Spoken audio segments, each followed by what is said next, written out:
আজকে গাজাবাসীর যে অবস্থা হয়েছে, আজকে ইরাক, সিরিয়া, লেবানন, জর্ডান এগুলোর যে অবস্থা হয়েছে, আমাদেরও যে সেই অবস্থা হবে না এর কোনো গ্যারান্টি নাই। মিয়ানমার আমাদের উপর যেভাবে রোহিঙ্গাদেরকে চাপিয়ে দিয়েছে, আপনি আমি কোথায় যাব? আমাদের উপর যদি এরকম অবস্থা চাপিয়ে দেওয়া হয়, আপনাকে আমাকে কি ভুটান জায়গা দিবে? আপনাকে আমাকে কি মায়ানমার জায়গা দিবে?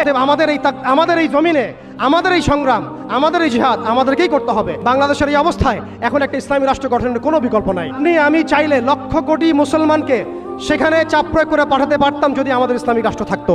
আমাদের যদি একটা ইসলামী রাষ্ট্র থাকতো, তাহলে ওরা যেভাবে ইউনাইটেড নেশনস গঠন করেছে, তবে আমরাও ইউনাইটেড মুসলিম নেশন গঠন করতে পারতাম। ট্রাম্প কি বলছে আপনারা সবাই দেখছেন, মিডিয়া ভাই সবাই আছেন, স্পষ্ট ঘোষণা দিচ্ছে ওরা এখান থেকে বের হয়ে যাক, আমরা সেখানে বসতি স্থাপন করব। এটা কি মগের মূল্য? ওরা কেন সেখান থেকে বের হয়ে যাবে? এই গাজাবাসীরাই এই পৃথিবীর সবচেয়ে স্বাধীন মানুষ। দুর্ভাগ্যত আমরা দাসত্বের মধ্যে পড়েছি, মুনাফিকের মধ্যে পড়েছি। আমরা কালকে আমাদের মাঠে আল্লাহর সামনে কি জবাব দিব এর ঠিক ঠিকানা আমাদের নাই। এই জন্য আমি শুরুতে বলেছিলাম ক্ষতির মধ্যে আমরা আছি, তারা নাই। তারা হাসতে হাসতে জান্নাতে চলে যাচ্ছেন।